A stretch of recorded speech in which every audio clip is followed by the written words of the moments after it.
आज हम लोग ज्योग्राफी के एक नए चैप्टर जिसका नाम है life lines of national economy, इसके कुछ टॉपिक्स पे डिस्कशन करेंगे। मैं आपको पहले ही बता दूं, ज्योग्राफी में आपने 2 चैप्टर कंप्लीट कर लिए हैं। एक का नाम है रिसोर्स एंड डेवलपमेंट और एक का नाम है एग्रीकल्चर। और ये दोनों ही चैप्टर जो हैं ये एक नंबर का, यानी दोनों चैप्टर मिला के 2 नंबर का वेटेज रखते हैं। मैंने आपको इनमें से कुछ इंपॉर्टेंट टॉपिक्स भी बताए हैं जहाँ से क्वेश्चन मैक्सिमम चांसेस है वहीं से आने के। जैसे मैंने आपको रिसोर्स एंड डेवलपमेंट में बताया है कि यहाँ पे आप सारे टॉपिक्स पढ़िए ज़रूर, लेकिन सॉइल्स पे थोड़ा ज़्यादा ध्यान दीजिए। एग्रीकल्चर में आप क्रॉप्स पे ध्यान दीजिए। यही 2 टॉपिक ऐसे हैं जहाँ से आपको क्वेश्चन मैक्सिमम चांसेस हैं देखने को मिलेगा। एग्रीकल्चर में आपको एक और चांस है क्वेश्चन बनने का, जहाँ से वो टॉपिक आपको मैंने याद हो अगर बताया था, प्रिमिटिव सब्सिस्टेंस फार्मिंग को कुछ जगहों पे अलग अलग नाम से जानते हैं। नोट्स में बाकायदा मैंने आपको दिया था, आप 1, 2 और 3 ये 3 टॉपिक तैयार करिए, आपके ये दोनों चैप्टर कंप्लीट हैं। अब हम लोग यहाँ से अपने तीसरे चैप्टर की तरफ शिफ्ट करेंगे। तीसरे चैप्टर का नाम है life line of national economy. बहुत ध्यान से इस चैप्टर को समझेंगे और इस चैप्टर के कुछ की पॉइंट को पकड़ेंगे, क्योंकि ये चैप्टर का वेटेज 1 नंबर या 2 नंबर का नहीं बल्कि 3 नंबर का वेटेज है। और 3 नंबर के आपको जहाँ से डायरेक्ट क्वेश्चन देखने को मिल सकते हैं, हम उन्हीं टॉपिक्स को उठाएंगे और आपको कंप्लीट एक तरीके से ओवरव्यू देंगे इस चैप्टर में क्या होगा। बहुत ध्यान से समझेंगे ध्यान से पढ़ेंगे और चैप्टर यहाँ पे कंप्लीट करेंगे। एक एक करके समझते हैं, धीरे धीरे चैप्टर में हम लोग अंदर एंटर करेंगे। सबसे पहले आप नाम को देखिए। नाम में देखिए आपको 2 चीज़ें दिख रही हैं। एक दिख रही है आपको लाइफ लाइंस और दूसरा दिख रहा है आपको नेशनल इकोनॉमी। बात करते हैं सबसे पहले नेशनल इकोनॉमी की। तो जब मैं कह रहा हूँ नेशनल, गौर से देखिएगा, जब मैं कह रहा हूँ नेशनल और दूसरी तरफ मैं कह रहा हूँ इकोनॉमी, तो नेशनल इकोनॉमी का मतलब यहाँ पे ये होता है कि जब मैं कहूँगा नेशनल तो नेशनल से मतलब होता है नेशन, और इकोनॉमी का मतलब आप जानते ही, इकोनॉमी का मतलब होता है उस पर्टिकुलर नेशन की इकोनॉमी या उस पर्टिकुलर नेशन की वो एरिया जहाँ पे आप इकोनॉमिकली लेन देन करते हैं, इकोनॉमिकली जो भी काम करते हैं वो देश की इकोनॉमी। अब यहाँ पे जब मैं कह रहा हूँ नेशनल इकोनॉमी, तो ये जो नेशन है it may be India, it may be Pakistan, it may be England या फिर कोई और भी नेशन यहाँ पे हो सकता है। तो कोई भी नेशन हो, उस नेशन की इकोनॉमी, चाहे पाकिस्तान हो, चाहे इंग्लैंड हो, चाहे इंडिया हो, कोई भी नेशन हो, उस नेशन की इकोनॉमी को हम क्या कहेंगे? नेशनल इकोनॉमी कहेंगे। तो आपको एक चीज़ समझ में आई कि what you mean by the term national economy. तो हम कहेंगे किसी भी नेशन की इकोनॉमी को हम नेशनल इकोनॉमी कहते हैं। दूसरी तरफ आपके लिए लिखा हुआ है लाइफ लाइन। अब लाइफ लाइन तो आप लोग समझ ही गए होंगे, आजकल थोड़ा वैलेंटाइन डे वगैरह का ट्रेंड भी चल रहा है, तो लाइफ लाइन आप लोगों को समझ में भी आ रहा होगा यहाँ पे। लेकिन बच्चों, लाइफ लाइन का मतलब वो लाइफ लाइन नहीं है जो आप लोग समझ रहे हो। यहाँ पे लाइफ लाइन से क्या मतलब है, गौर से समझने की कोशिश करिएगा। किसी भी एक तरफ लिखा हुआ है नेशनल इकोनॉमी, गौर से देखेंगे, एक तरफ क्या लिखा हुआ है नेशनल इकोनॉमी और एक तरफ लिखा हुआ है लाइफ लाइन। यहाँ पे लाइफ लाइन से मतलब ये है कि किसी भी नेशनल इकोनॉमी की कौन से वो चीज़ें हैं जिससे वो नेशनल इकोनॉमी चल रही है, यानी कि नेशनल इकोनॉमी किस तरीके से चल रही है, किन चीज़ों के बेसिस पे चल रही है, उन चीज़ों को हम नेशनल इकोनॉमी की लाइफ लाइन बोलेंगे। यानी कुल मिला के नेशनल इकोनॉमी को ज़िंदा रखने में, नेशनल इकोनॉमी को चलाने में किन चीज़ों का हाथ है, उसको हम क्या बोलेंगे? लाइफ लाइन बोलेंगे। अब आपके मन में सीधा सा क्वेश्चन यहाँ से ये बनेगा कि लाइफ लाइन का क्या मतलब होता है, लाइफ लाइन का क्या मतलब होता है, या फिर आपके मन में क्वेश्चन बन सकता है कि देश के कौन से लाइफ लाइन हैं, देश में लाइफ लाइन का काम क्या करते हैं, कौन से वैसे फैक्टर्स हैं जो देश की इकोनॉमी को जिंदा रखते हैं। आपके मन में ये डायरेक्ट क्वेश्चन बनेगा और बोर्ड भी इस तरीके का एक क्वेश्चन पूछता है। क्वेश्चन थोड़ा गौर से समझेंगे। बोर्ड क्वेश्चन क्या पूछता है? What are the life lines of national economy. बात समझ में आ रही है नहीं आ रही? तो यहाँ पे क्वेश्चन भी डायरेक्ट इस तरीके से 3 नंबर में डायरेक्ट पूछा जाता है कि नेशनल इकोनॉमी की लाइफलाइन क्या होती है। अब हम थोड़ा ध्यान से समझेंगे कि लाइफलाइन क्या होती है एक इकोनॉमी की लाइफलाइन हम किसे कहेंगे, थोड़ा गौर से समझेंगे। मान के चलते हैं ये एक नेशन है। आप अपने अकॉर्डिंग इसको कोई भी नेशन मान सकते हैं, इंग्लैंड मान सकते हैं आप, कोई यूरोप आप इंग्लैंड मान सकते हैं, आप इंडिया मान सकते हैं, आप ब्रिटेन मान सकते हैं, आप यूके मान सकते हैं, आप कोई भी नेशन ऐसे मान सकते हैं। मैं अपनी सुविधा के लिए इसे इंडिया मानता हूँ। अब ये जो इंडिया नेशन है, इस इंडियन इकोनॉमी को, मैं सिर्फ इंडिया नहीं क्या रखूँगा, इंडियन इकोनॉमी को जो चीज़ें चला रही हैं उसको हम इंडियन इकोनॉमी की क्या कहेंगे? आप कहोगे इंडियन इकोनॉमी की हम लाइफलाइन कहेंगे। यानी इंडियन इकोनॉमी को जो आगे चला रही हैं उनको हम इंडियन इकोनॉमी की क्या कहेंगे? लाइफ लाइन्स कहेंगे। अब लाइफलाइन यानी कि इंडियन इकोनॉमी को जो चला रहा है। अब इंडियन इकोनॉमी को कौन चला रहा है, इसको थोड़ा गौर से समझिएगा। अब आप बताइए कि भारत की इकोनॉमी को कौन चला रहा है? सर पैसा चला रहा है। ठीक है सर, पैसा चला रहा है। पैसा कहाँ से आ रहा है? सर पैसा आ रहा है ट्रेड से, व्यापार करने से पैसा आ रहा है। तो यानी किसी भी इकोनॉमी को चलाने में ट्रेड का एक बहुत इंपॉर्टेंट हाथ होता है। क्यों? क्योंकि इंडिया है, इंडिया को कुछ रिसोर्सेज की ज़रूरत होगी। गौर से समझिएगा, इंडिया को क्या होगी? कुछ रिसोर्सेज की ज़रूरत होगी। फॉर एन एग्जांपल, इंडिया के पास क्या है? एग्रीकल्चर है। लेकिन इंडिया के पास क्या नहीं है? हम कहेंगे सर इंडिया के पास ऑयल नहीं है, पेट्रोलियम नहीं है। तो चूंकि इंडिया के पास पेट्रोलियम नहीं है तो इंडिया का क्या करेगा? बाहर से पेट्रोल को अपने देश में मंगाएगा। बाहर से पेट्रोल को अपने देश में मंगाएगा और बदले में क्या देगा? हम कहेंगे सर बदले में इसके पास जो है वो देगा, और इसके पास क्या है? एग्रीकल्चर। तो यानी कि जब वो पेट्रोल मंगाएगा और एग्रीकल्चर देगा, इसी चीज़ को हम बोलते हैं क्या कर रहा है इंडिया? हम कहेंगे इंडिया कर रहा है व्यापार, यानी कि ट्रेड। और इसी से वो क्या जनरेट करेगा? हम कहेंगे इसी से वो जनरेट करेगा पैसा। तो यानी कि इंडियन इकोनॉमी को चलाने में एक तरफ किसका हाथ है? व्यापार का हाथ है। और इसी व्यापार की मदद से इंडिया क्या करेगा? पैसा लेगा। और व्यापार इंडिया क्यों करेगा? व्यापार सर इंडिया इसलिए करेगा क्योंकि इंडिया के पास जो है वो रिसोर्सेज कुछ हैं और कुछ रिसोर्सेज नहीं है। तो जो है उसे वो क्या करेगा? उसे सर वो देगा। जो नहीं है उसे क्या करेगा? उसे बाहर से मंगाएगा। और इसी को हम क्या कहते हैं? व्यापार कहते हैं। थोड़ा गौर से समझिएगा। यानी एक चीज़ हमने समझी कि व्यापार इंडियन इकोनॉमी को चला रहा है क्योंकि व्यापारी पैसा जनरेट कर रहा है। अब आप मुझे बताइए कि इंडिया के अंदर बहुत अच्छा व्यापार कब हो सकता है? सर बहुत अच्छा व्यापार तब हो सकता है जब बहुत अच्छी सुविधाएं होंगी रोड की। सर बहुत अच्छे बने होंगे पोर्ट बने होंगे। सर बहुत अच्छी सुविधा होगी सर एयरवेज की। सर जब ये सारी चीज़ें अच्छी होंगी तभी तो उतनी तेज़ से ट्रेड हो पाएगा। बोलिए हाँ या ना? यानी कि यहाँ पे इन तीन चीज़ों को तो मिला के हम ट्रांसपोर्ट भी कह सकते हैं। गौर से देखिएगा, हम क्या कह सकते हैं? ट्रांसपोर्ट भी कह सकते हैं। तो यानी कि व्यापार जो है वो पैसा जनरेट करेगा। और व्यापार अच्छा कब होगा? जितना अच्छा ट्रांसपोर्ट होगा उतना अच्छा क्या होगा? व्यापार होगा। अब गौर से और समझिएगा, यहाँ पे कुछ समय से हम ये देख रहे हैं कि जैसे मान लीजिए व्यापार करना है, ये है सर इंडिया और यहाँ पे है rest of the world, ROW। अब इंडिया को क्या भेजना था? सर इंडिया को दुनिया में भेजनी थी एग्रीकल्चर। और दुनिया से इंडिया में क्या आएगा? सर इंडिया पे नहीं था पेट्रोल, तो इंडिया में क्या आएगा? पेट्रोल आएगा। सर इन चीज़ों को हम क्या देंगे? यहाँ से चीज़ों का जाना, यहाँ से चीज़ों का आना, इसको सर हम कहेंगे व्यापार। सर आपने क्या बताया कि व्यापार अच्छा कब होगा? सर हमने बताया व्यापार अच्छा तब होगा जब ट्रांसपोर्ट अच्छा होगा। अब जब व्यापार अच्छा होगा, जब ट्रांसपोर्ट अच्छा होगा तो उतना अच्छा व्यापार होगा। जितना अच्छा व्यापार होगा उतना अच्छा पैसा आएगा। अब यहाँ से समझने वाली बात ये है बच्चों कि कुछ समय से ये देखने को आया कि मान लीजिए इंडिया को व्यापार करना है दुनिया के साथ में, तो इंडिया ने क्या किया? दुनिया में कहीं पे फ़ोन लगाया। क्या मिलाया सर? इंडिया ने फ़ोन मंगाया और फ़ोन मिला के पता किया कि बाहर किन चीज़ों की ज़रूरत है। पता चला एग्रीकल्चर की तो ज़रूरत है बाहर, लेकिन एग्रीकल्चर के साथ में बाहर दुनिया में ज़रूरत थी मिनरल्स की भी। तो इंडिया ने क्या किया? मिनरल्स को भी बाहर भेजना चालू कर दिया। बाहर पेट्रोल तो था लेकिन साथ में बाहर से क्रूड ऑयल भी आ गया, कच्चा तेल भी आ गया। तो यानी कि यहाँ पे आप देखो कि इस फ़ोन कॉल ने क्या किया? चीज़ों को और आसान कर दिया।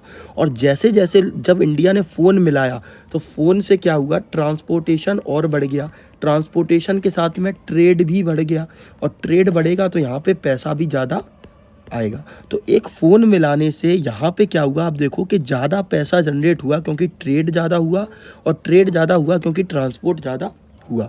तो यानी यहाँ पे आप इस चेन को देखिए और ध्यान से समझिए कि यहाँ पे एक फ़ोन कॉल करने से पैसा ज़्यादा जनरेट हुआ, व्यापार ज़्यादा हुआ, ट्रांसपोर्ट ज़्यादा हुआ और इस फ़ोन कॉल को हम नाम देंगे, बच्चों गौर से देखना, इस फ़ोन कॉल को नाम देंगे हम कम्युनिकेशन। क्या नाम देंगे? कम्युनिकेशन। तो अब आप एक चीज़ देख पा रहे हो कि कम्युनिकेशन के बढ़ने से डायरेक्टली यहाँ पे क्या हो रहा है कि सर कम्युनिकेशन हुआ तो व्यापार बढ़ा, व्यापार बढ़ा तो पैसा ज़्यादा जनरेट हुआ। तो यानी कि कम्युनिकेशन भी पैसा अगर जनरेट कर रहा है तो कम्युनिकेशन भी हम कह सकते हैं एक फैक्टर है जिससे इंडियन इकोनॉमी पैसा जनरेट करती है। बोलिए हाँ या ना।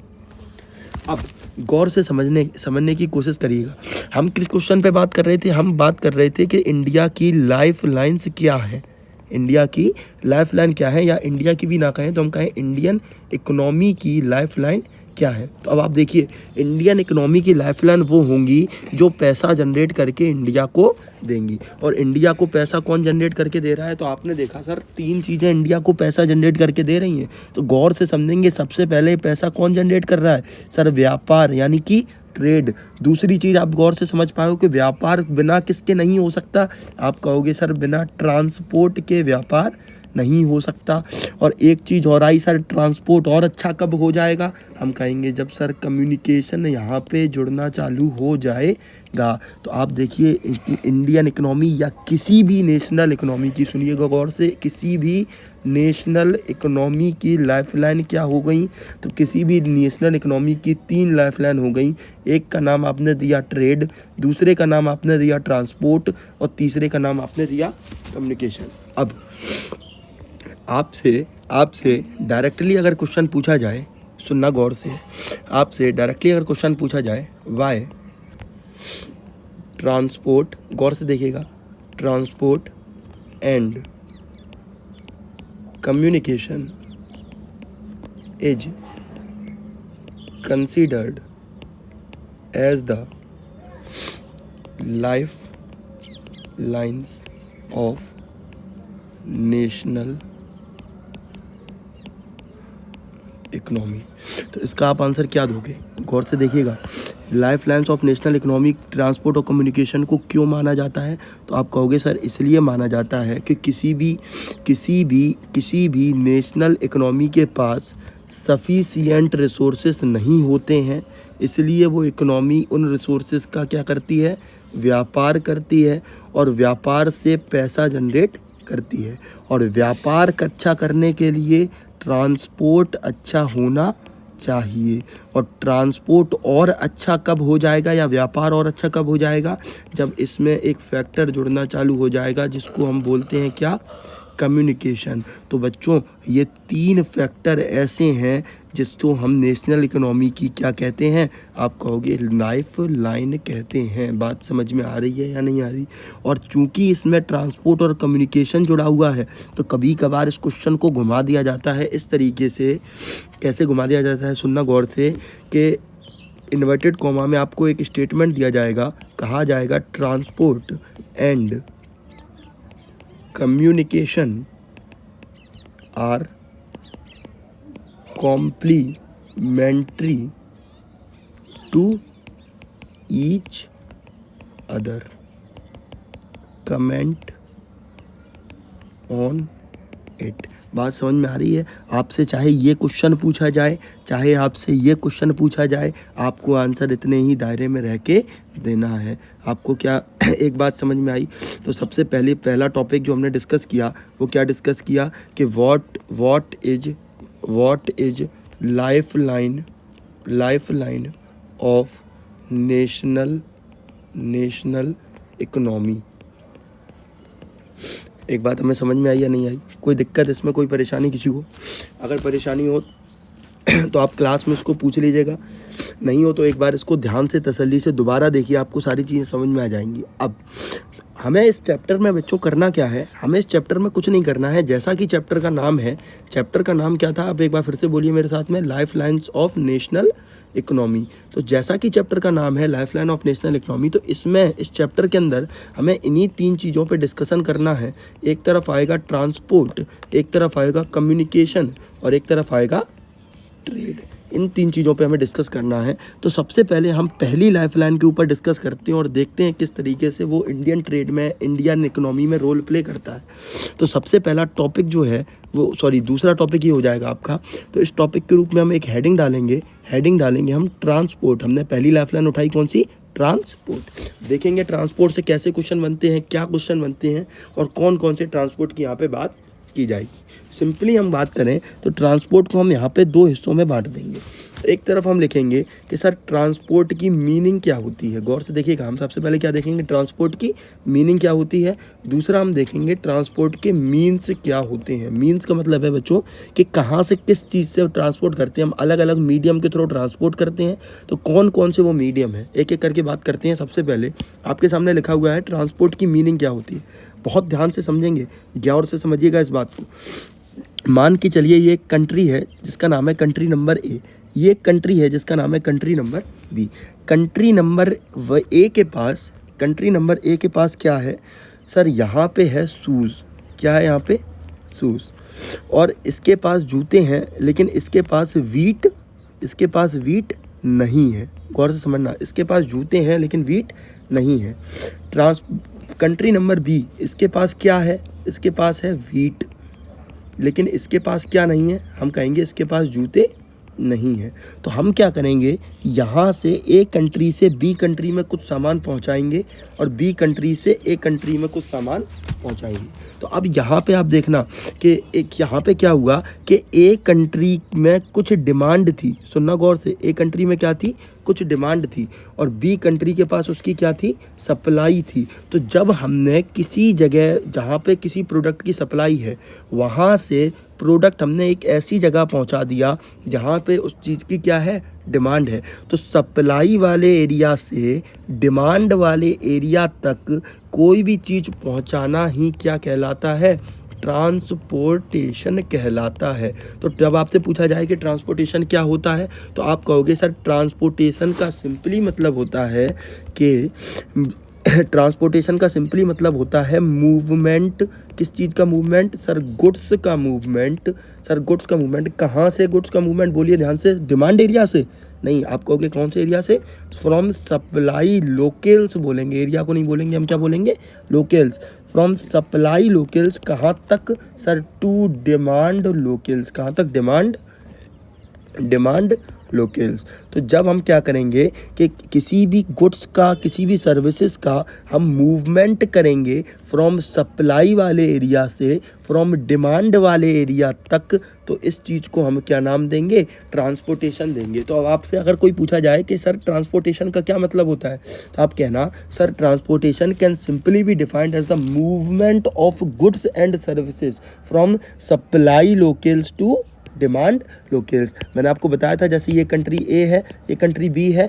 कंट्री ए में रिक्वायरमेंट है सर ऑयल की, तो ये तो कंट्री बी के पास क्या है? सर ऑयल है। तो कंट्री बी के पास ऑयल की सप्लाई है और कंट्री ए के पास ऑयल की डिमांड है। तो यहाँ सप्लाई लोकेल से जब डिमांड लोकेल्स पे हम ऑयल को मूवमेंट कर देंगे तो इस चीज़ को हम नाम दे देंगे बच्चों ट्रांसपोर्टेशन। बात समझ में आई या नहीं आई?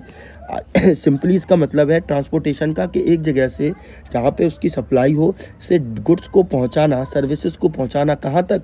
वहाँ तक जहाँ पे इसकी डिमांड हो, इसको बोलेंगे हम ट्रांसपोर्टेशन। सिंपली हमें समझ में आया क्या मतलब होता है ट्रांसपोर्टेशन का। बात थोड़ी सी आगे बढ़ाते हैं और हेडिंग डालते हैं सर ट्रांसपोर्टेशन के कौन कौन से मीन्स होते हैं। मीन्स का मतलब होता है बच्चों कि किन माध्यमों से ट्रांसपोर्टेशन किया जा सकता है। एक जगह से यानी सप्लाई जगह से वाली जगह से डिमांड वाली जगह तक हम गुड्स को, सर्विसेज को कैसे पहुंचाएं। तो अब आपको तो इतना तो सर पता ही होगा कि सप्लाई वाले एरिया से डिमांड वाले एरिया तक गुड्स को हम 3 रास्तों से पहुंचा सकते हैं। एक हम पहुंचा सकते हैं, या तो सर आप लैंड के थ्रू पहुंचाइए, या तो सर आप वाटर के थ्रू नाव वगैरह से पहुंचाइए, या तो आप हवाई जहाज़ से एयर के थ्रू पहुंचाइए। इन 3 मीडियम से आप अपने सामान को सप्लाई वाले एरिया से डिमांड वाले एरिया तक पहुंचा सकते हैं। थोड़ी सी बात को हम और आगे बढ़ाते हैं। सर गौर से समझना, जब बात करता हूँ मैं लैंड वाले एरिया से आपको क्या करना है? सामान को पहुँचाना है। तो अब आप देखना सर, लैंड वाले एरिया से जब आप सामान पहुँचाने की बात आएगी तो लैंड वाले एरिया में या तो आप सर रोडवेज का सहारा लीजिए, आप रोड के थ्रू सर लैंड से सामान एक जगह से दूसरी जगह पहुंचाइए। अगर सर आप रोडवेज से नहीं पहुंचाना चाहते तो आप लैंड पे रहते रहते आप रेलवेज का भी यूज़ कर सकते हो और उन रेलवेज से भी सामान एक जगह से दूसरी जगह पे पहुंचा सकते हो। आप रेलवे का भी यूज़ नहीं कर सकते तो आजकल सर एक नया मीडियम आपको देखने को मिलेगा जिसको आप बोलोगे पाइप लाइन्स। क्या बोलोगे? Pipe lines. आप इन 3 माध्यमों से लैंड के थ्रू एक सामान जो कि सप्लाई एरिया में डला हुआ है वहाँ से डिमांड वाले एरिया तक पहुँचा सकते हो। या तो आप लैंड के थ्रू आप रोड से पहुँचाइए, या तो आप रेलवे से पहुँचाइए, या आप पाइपलाइंस के थ्रू पहुँचाइए। बात करते हैं वाटर के थ्रू।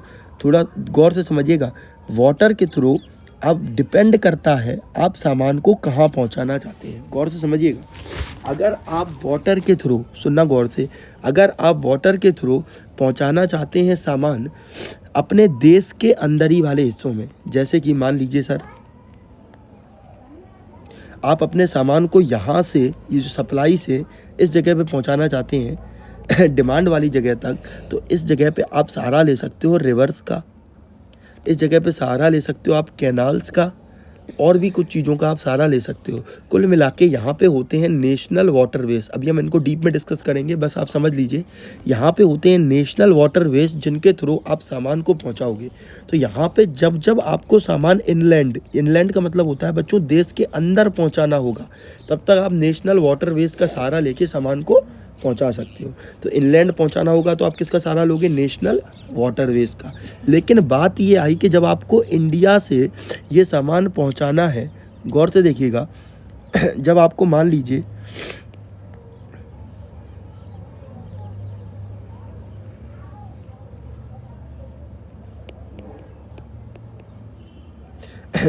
इंडिया से आपको सामान पहुंचाना है सर, अमेरिका आपको सामान पहुंचाना है। कहाँ पहुंचाना है?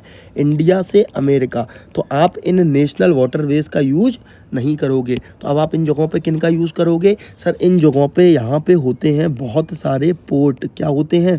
पोर्ट। तो आप क्या करोगे? इन पोर्ट्स का यूज़ करोगे, जिससे आप इस समुद्र यानी कि यहाँ पे ओवरसीज, कहाँ से? ओवरसीज। आप इन समुद्रों का यूज़ करके इन पोर्ट्स के माध्यम से आप सामान एक जगह से दूसरी जगह पे पहुँचा सकते हो। तो यहाँ पे जब मैं बात करूँगा वाटर के थ्रू, तो वाटर के थ्रू डिपेंड करता है कि आप व्यापार कैसे करना चाहते हो। अगर आप इनलैंड करोगे तो आप यूज़ करोगे नेशनल वाटरवेज का, लेकिन जब आप बात करोगे किसकी? ओवरसीज़ की बात करोगे तो आप यहाँ पे सामान पहुँचाओगे किसके थ्रू? सर आप यूज़ करोगे यहाँ पे पोर्ट्स का। तो हम देख पा रहे हैं सर वाटर के थ्रू जब हमें ट्रांसपोर्ट करना होगा तो वाटर के थ्रू, जब हम इनलैंड ट्रांसपोर्ट करेंगे तो हम नेशनल वाटरवे का यूज़ करेंगे, और जब हम किसी दूसरी कंट्री में व्यापार करेंगे या ट्रांसपोर्ट करेंगे तो हम किन का यूज़ करेंगे? सर बंदरगाहों या फिर पोर्ट्स का यूज़ करेंगे। बात करते हैं सर एयर की। तो जब आप एयर के थ्रू जब आप सामान पहुंचाओगे तो एयर के थ्रू आप 2 जगह पे सामान पहुंचा सकते हो, जैसा वाटर के थ्रू था। या तो आप देश के अंदर ही पहुंचाओगे तो उसको बोलोगे आप डोमेस्टिक, या तो आप देश के बाहर पहुंचाओगे तो आप बोलोगे इंटरनेशनल। याद रखेंगे, जहाँ पे डोमेस्टिक की बात आ जाए तो देश के अंदर जो है वो 2 तरीके के हवाई जहाज़ चलते हैं, एयरवेज होते हैं। एक होते हैं पब्लिक एयरवेज और एक होते हैं प्राइवेट एयरवेज। पब्लिक एयरवेज यानी कि पब्लिक एयरवेज जिनको ये सरकार चलवाती है, और प्राइवेट एयरवेज जिनको कौन चलवाते हैं? जिनको कोई प्राइवेट व्यक्ति या कोई प्राइवेट कंपनी चलवाती है, जैसे अंबानी जी या फिर और कोई आपके सामने नाम आ सकता है, कोई बड़ी कंपनी अडानी आ सकते हैं नाम आपके सामने। तो ऐसे लोग भी चलाते हैं, क्या? हवाई जहाज़ चलाते हैं, तो वो आ जाएंगे प्राइवेट के अंदर। कुल मिला के जब आपके सामने आएगी बात मीन्स ऑफ ट्रांसपोर्टेशन की, तो इन मीन्स ऑफ ट्रांसपोर्टेशन में आप 3 मीन्स के थ्रू ट्रांसपोर्ट कर सकते हो। एक आप कर सकते हो लैंड के थ्रू, वाटर के थ्रू और एयर के थ्रू। एयर के थ्रू देश के अंदर करेंगे तो पब्लिक प्राइवेट जहाज़ों का यूज़ करेंगे, इंटरनेशनल करेंगे तो सीधे सीधे हम उन्हीं प्राइवेट जहाज़ों या पब्लिक, यहाँ पे भी आते हैं लेकिन यहाँ पे हम आगे चल के इनको डिवाइड करेंगे। कुल मिला के आप जहाज़ के थ्रू डोमेस्टिक और इंटरनेशनल दोनों जगह पे सामान पहुंचा सकते हो। वाटर के थ्रू जब आपको इनलैंड पहुंचाना होगा तो आप नेशनल वाटरवेज का यूज़ करोगे, ओवरसीज़ पहुंचाना होगा तो आप पोर्ट्स का यूज़ करोगे। आगे आते हैं लैंड पे, तो लैंड के थ्रू आप 3 जगह पे सामान, 3 मीडियम से सामान पहुँचा सकते हो, या तो रोड से या रेलवे से या फिर पाइपलाइन से। उसके बाद जब हम यहाँ पे अगले टॉपिक की तरफ शिफ्ट करते हैं, एक एक करके टॉपिक उठाएंगे। सबसे पहले अपने टॉपिक के रूप में हम रखेंगे यहाँ पे बिल्कुल कंफ्यूज नहीं होंगे। यहाँ पे हम सबसे पहले ट्रांसपोर्टेशन में लैंड ट्रांसपोर्ट उठाएंगे और इस लैंड ट्रांसपोर्ट के अंदर भी सबसे पहले हम बात करेंगे रोडवेज की। किसकी बात करेंगे? रोडवेज की। बहुत गौर से समझेंगे। सबसे पहले हम बात कर रहे हैं किसकी? रोडवेज की। जब हम बात कर रहे हैं तो रोड से कैसे क्वेश्चन बनेंगे, क्या क्वेश्चन बनेंगे, हम सारे टॉपिक्स को जब एनालाइज करेंगे तो यहाँ पे हम टॉपिक को 2 हिस्सों में बांट देंगे। सबसे पहले हम देखेंगे रोडवेज की क्या इम्पोर्टेंस है। देखिएगा गौर से, क्या देखेंगे? सबसे पहले रोडवेज की क्या इम्पोर्टेंस है, और दूसरी तरफ हम रोडवेज को क्या करेंगे? क्लासीफाई करेंगे। क्या करेंगे? रोडवेज को हम क्लासीफाई करेंगे। सबसे पहले बात करते हैं आपके सामने रोडवेज की क्या इम्पोर्टेंस है। और मैं आपके सामने पहले ही यहाँ से क्वेश्चन रखता हूँ, और सिर्फ मैं नहीं, एनसीईआरटी भी के पन्ने आप जब पलटोगे तो एनसीईआरटी में भी आपको यहाँ से क्वेश्चन देखने को मिलेगा। और क्वेश्चन ये देखने को मिलता है कि सर रोड जो है ना, उनको रेलवे से, गौर से समझिएगा, इनको रेलवे से एक बेटर ऑप्शन समझा जाता है। एक बेटर ऑप्शन समझा जाता है। तो रोडवेज को रेलवेज से बेटर ऑप्शन क्यों समझा जाता है? यहाँ पे सीधे सीधे इस तरीके के क्वेश्चन आपसे पूछे जाते हैं। क्वेश्चन होप आपको समझ में आया होगा। इस क्वेश्चन के आंसर को आप थोड़ा सा 1 मिनट वीडियो को रोकिए और थोड़ा दिमाग लगाने की कोशिश करिए कि क्यों रोड को रेलवे से बेटर समझा जा रहा है। ऐसे रोडवेज में क्या बात है जो रेलवेज में नहीं है, या रेलवेज को क्यों रोडवेज से कुछ कम समझा जा रहा है? आप थोड़ा इस बात पे गौर करिएगा।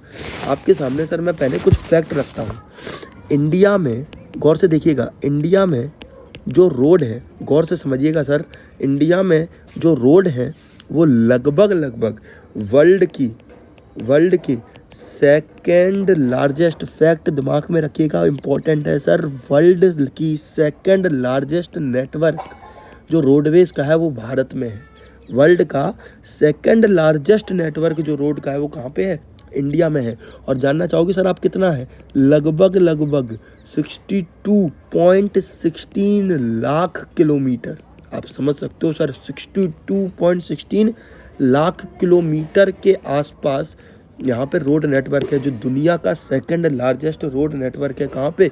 इंडिया के अंदर। और ये डाटा सर बहुत पुराना नहीं है, लगभग 2020 और 21 के बीच का आंकड़ा है सर। तो अब इस बात को आप समझ सकते हो कि भारत में रोड कितनी ज़्यादा है। खैर, अपने क्वेश्चन पे वापस आते हैं कि रोड को रेलवे से एक बेटर ऑप्शन क्यों समझा जाता है। थोड़ा गौर से समझिएगा। यहाँ पे रोडवेज के अपने कुछ फ़ायदे हैं जो रेलवेज के नहीं होते हैं। जैसे कि सर पहला फ़ायदा ये है, मैं आपको सर टोटल इसके अंदर 6 पॉइंट बताऊंगा और 6 पॉइंट आप अपने दिमाग में फीड रखेंगे। सर यहाँ से क्वेश्चन बनने के चांसेस हैं। सर कौन कौन से पॉइंट बताऊंगा, सर आप कैसे फीड रखेंगे, ध्यान से देखिएगा। सर सबसे पहले रोडवेज में जो रोडवेज का जो कंस्ट्रक्शन कॉस्ट होता है सर, जो रोड का बनने में खर्चा आता है वो कैसा होता है सर? वो कम होता है रेलवे से। एक सर इसका पॉजिटिव पॉइंट ये है, इसलिए सर बेटर माना जाता है। दूसरा सर आप इस चीज़ को समझिएगा कि मान के चलिए सर यहाँ पे आपने सर एयरपोर्ट बनवाई, सुनना गौर से सर, आपने क्या बनवाई? आपने एयरपोर्ट बनवाई। आपने क्या किए सर? आप सीधे सीधे पानी वाले पोर्ट पे गई। लेकिन आप सर चाहे एयरपोर्ट में आपको जाना हो या फिर आपको पानी वाले पोर्ट्स पे जाना हो, दोनों के लिए आपको चाहिए क्या सर? रोड चाहिए। रोड जो होती है सर वो अदर मोड्स ऑफ ट्रांसपोर्टेशन को क्या करती है? लिंक करती है। सर बिना रोड के आप एयरपोर्ट तक कैसे पहुँचेंगे?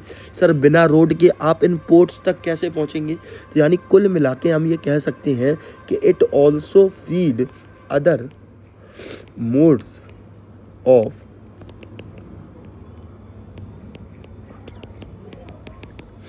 ट्रांसपोर्टेशन। और कैसे फीड करता है सर? बाय लिंकिंग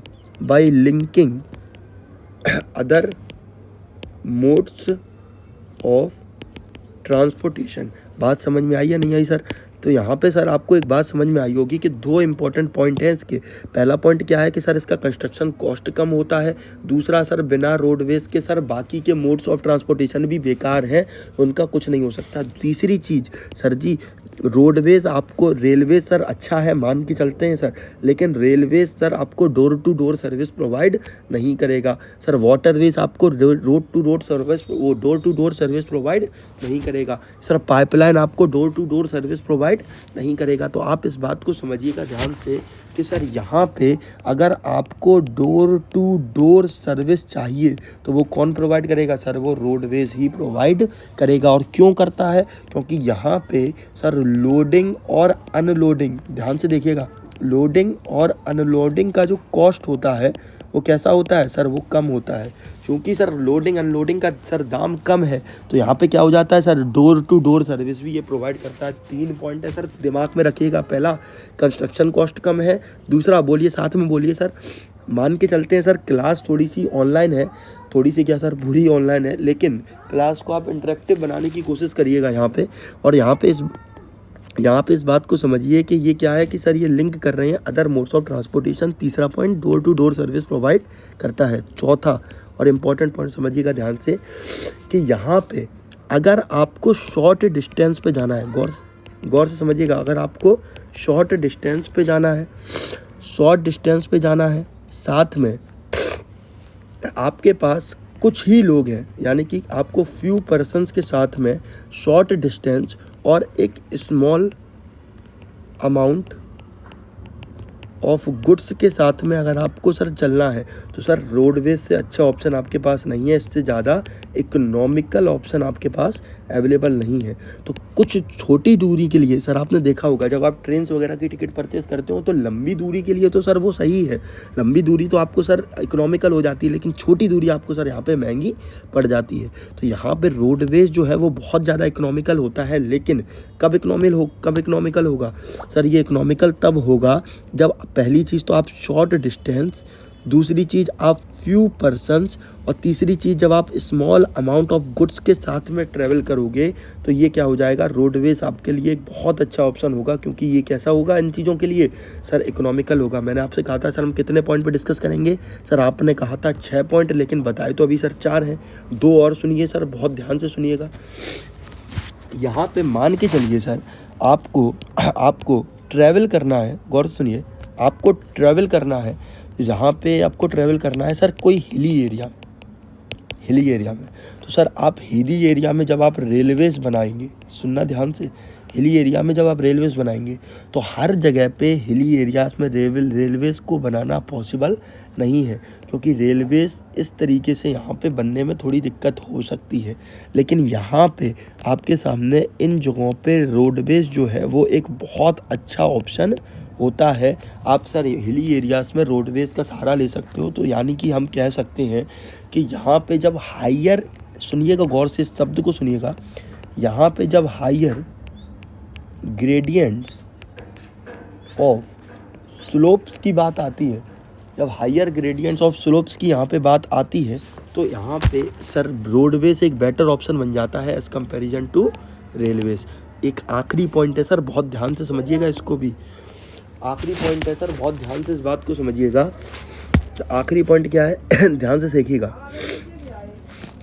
जब हम बात करते हैं अनड्यूलेटिंग, शब्द को सुनिएगा थोड़ा ध्यान से, अनड्यूलेटिंग टोपोग्राफी, क्या मतलब है इस शब्द का?